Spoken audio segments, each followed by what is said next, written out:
What's happening with the oratories?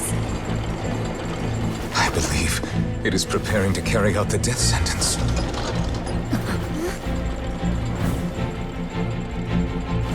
Farina!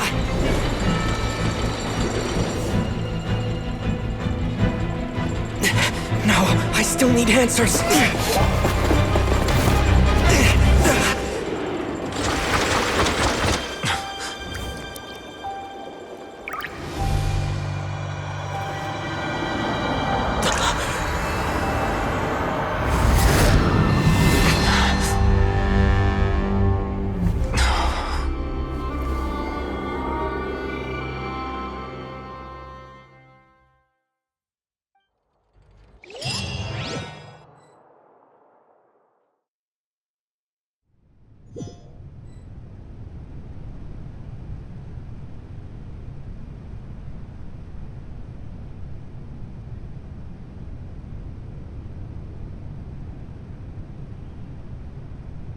You...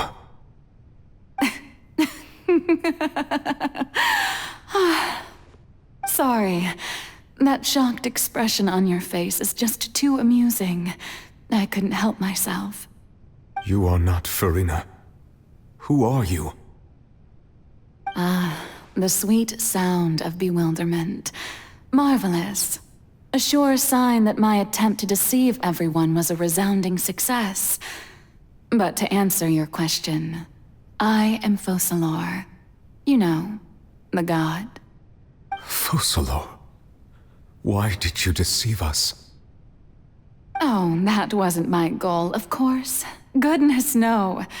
But I had to fool everyone else too, if I was to stand any chance of deceiving the heavenly principles. Deceiving the heavenly principles? It's all because of that pernicious prophecy. Dreadful, wasn't it? Everyone doomed to dissolve. Fontaine condemned to be flooded. One was not amused. In fact, one was positively bemused when that problem was thrust upon me by my dearest predecessor. That's the former Hydro Archon Egeria for the uninitiated. It hardly gets more disastrous than a preordained national catastrophe, now does it? She knew full well that the prophecy would surely come to pass. And as one of the seven, she also knew full well that one defies the heavenly principles at one's peril. So yes, as you have no doubt surmised, it was a rather impossible situation that I found myself in. I spent a terribly long time mulling it over, alone on the ocean floor. And I was almost growing barnacles by the time I finally realized there was only one possible solution to this confounding conundrum. I had to outwit the heavenly principles, allow the prophecy to be fulfilled, ostensibly at least, while saving everyone at the same time. I'm a genius, I know. I can only assume that's why Egeria chose me as her successor. Although, looking back now, it was hardly the inheritance one dreams of. Between the task of saving the nation, the quotidian duties of the Hydro Archon, and not to mention the original sin of creating a new race of humans, I dare say she left me quite a colossal mess to clean up. But one can only play the hand one is dealt. I did not choose this, any more than I chose to be one of her Oceanid familiars. So you were also once one of the Oceanids, transformed into a human by Egeria's hand. Yes, I was. I always dreamed of becoming human. And I still do, even now. In my eyes, to be human is to be part of the greatest opera ever known. After becoming a god, I separated my divinity from my body and spirit, leaving behind only a self that was as naive and bewildered as my past self on her first day as a human being. The me you see before you now is that divinity. and the human counterpart I left behind, I named Farina. She could feel joy, sorrow, and everything in between. She could be as vain and conceited, or as meek and vulnerable as she wished. Her strengths were of a kind only a human could possess, as were her shortcomings. But in my eyes, Farina's humanity was what made her perfect. She was perfectly human in every way. The person I always wanted to be. Anyway, so then I cursed her. All part of the plan, of course. The plan to deceive the heavenly principles. Do you still remember the final scene of the prophecy? The Hydra Archon alone, weeping on her throne. In order that the prophecy might appear fulfilled, I invited Farina to be an actress, to play the part of the Hydra Archon in the prophecy. Under the curse I placed on her, so long as I, Focalor's divinity, continued to exist, she could not die. But nor was she free to live her life in the pursuit of happiness. Instead, she was forced to take the stage in the opera house, to embrace the role of leading lady, to forever play the part of the god from the prophecy, all to create a deceitful appearance of that prophecy coming to pass. I suppose now you probably understand why your court is called the Opera Epiclese. But Farina is only human, isn't she? Even though she has had a long life, her mind is no stronger than that of any other ordinary human being. I cannot begin to fathom what she has had to endure. It must have been torture for her. It has indeed. And although she is, in a sense, me in human form, I most definitely owe her an apology for it. It's been 500 years, and all along, she's been playing her part in the most unimaginably long, unbearably lonely, and agonizingly painful opera of all time. So even Farina doesn't know the truth? You've never once let her in on the full plan? Yes, it had to be done. To deceive the heavenly principles, you must first deceive yourself. She did very well. If she had let her resolve falter even once in these 5 centuries, Fontaine would have been doomed to the most tragic fate. It seems that trusting humanity was the right decision after all. I believe that I understand how your deception works, but that is only half the truth, is it not? How would you build on this foundation to save the people of Fontaine? That is the most important thing. Ah, good. Of course, the Iudex of Fontaine has pinpointed the crux of the issue. I'm sure you've long sensed that the Oratrice is no simple machine, yes? I've always suspected that it had its own consciousness. And Lenny did mention that he heard a human voice within the core chamber.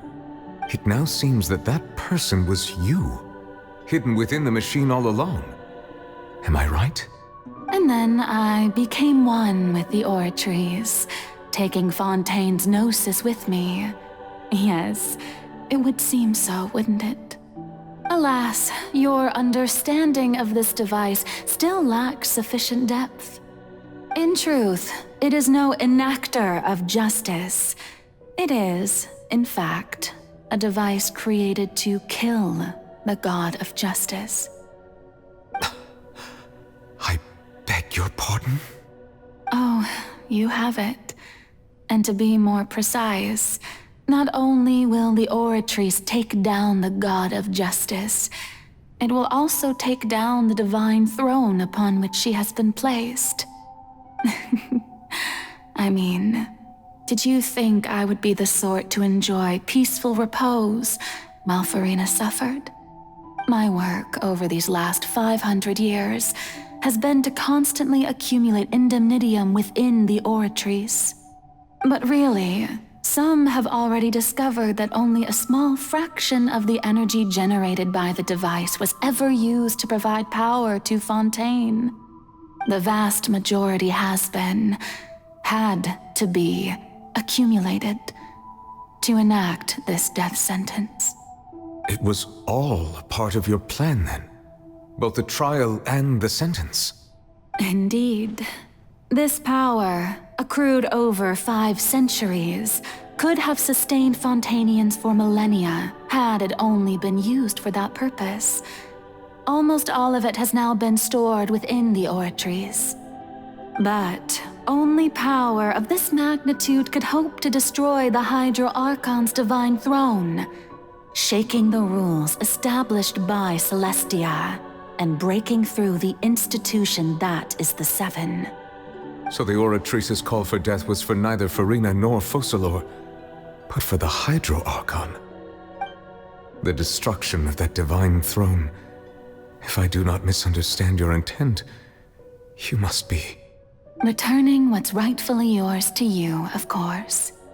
In other words, this was all done to return the authority of the Hydro Archon to the Hydro Dragon of this planet. But...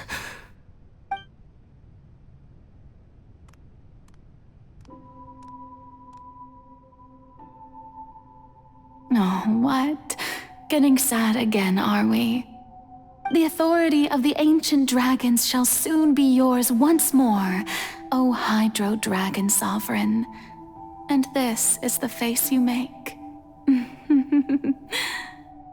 all you've done throughout the years is just so you can sacrifice yourself at the very end. I've never quite seen it that way, you know. Even now, I'm quite pleased at how well my deception worked.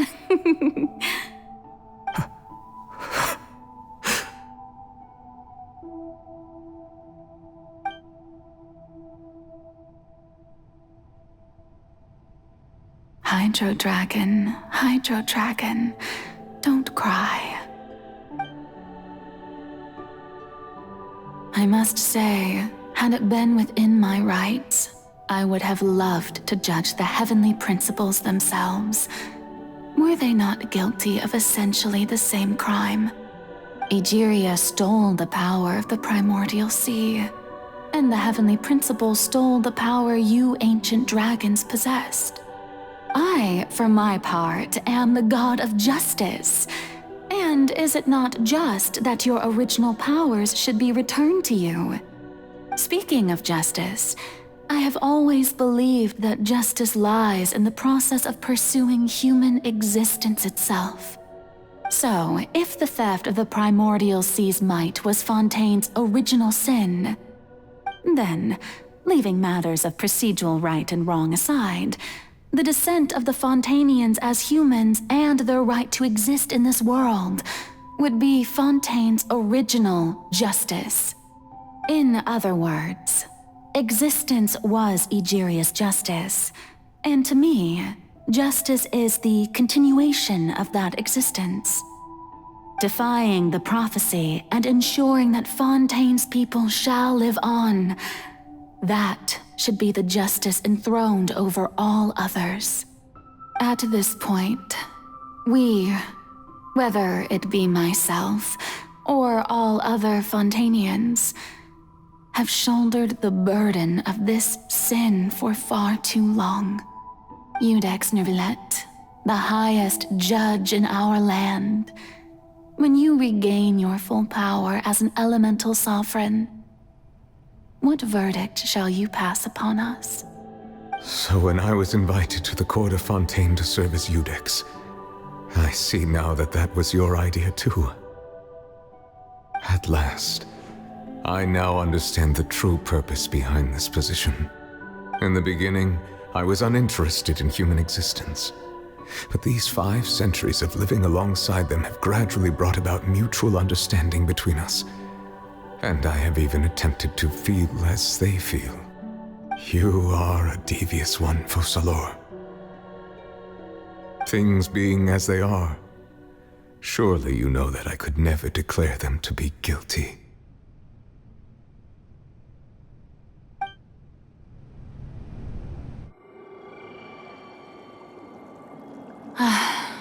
The hour of my execution is almost here. For the sinner, the curtain call has come. I know I may not sound it, but faced with death, I find myself a little afraid. Perhaps this is one thing both gods and humans have in common.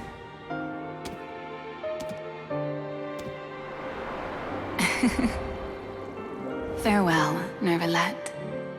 I hope you've enjoyed the part you played these 500 years.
Ex Nervalette, hereby declare,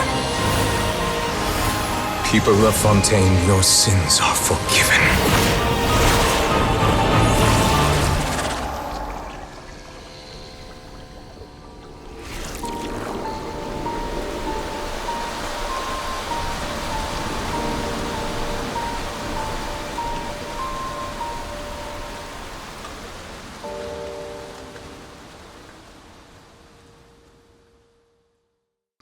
In the end, the people will all be dissolved into the waters, and only Farina will remain, weeping on her throne.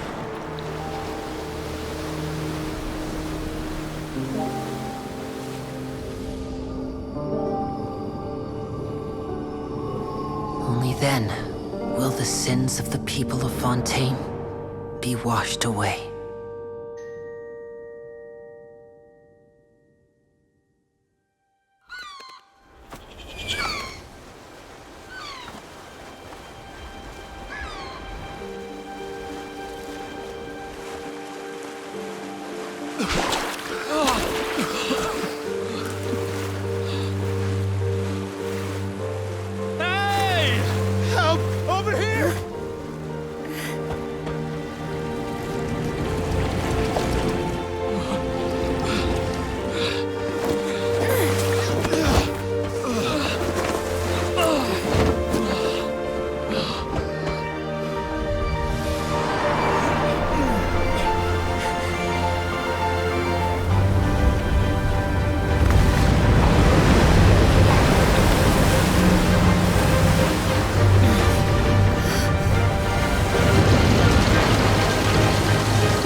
Initiate emergency rescue!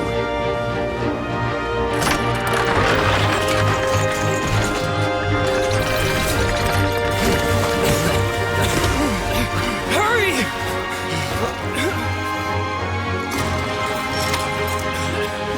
Hey, lend a hand!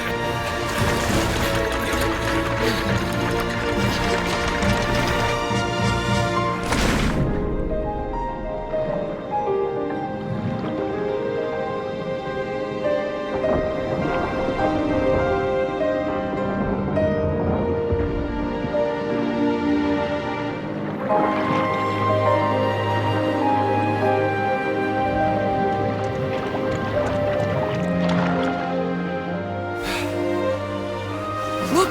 The water's receding! It's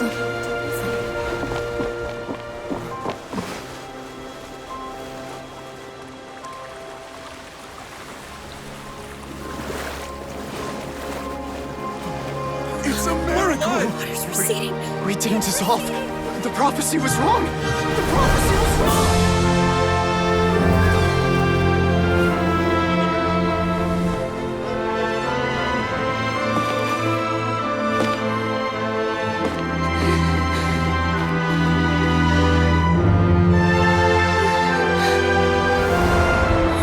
Are you all right? We're safe. The prophecy was wrong.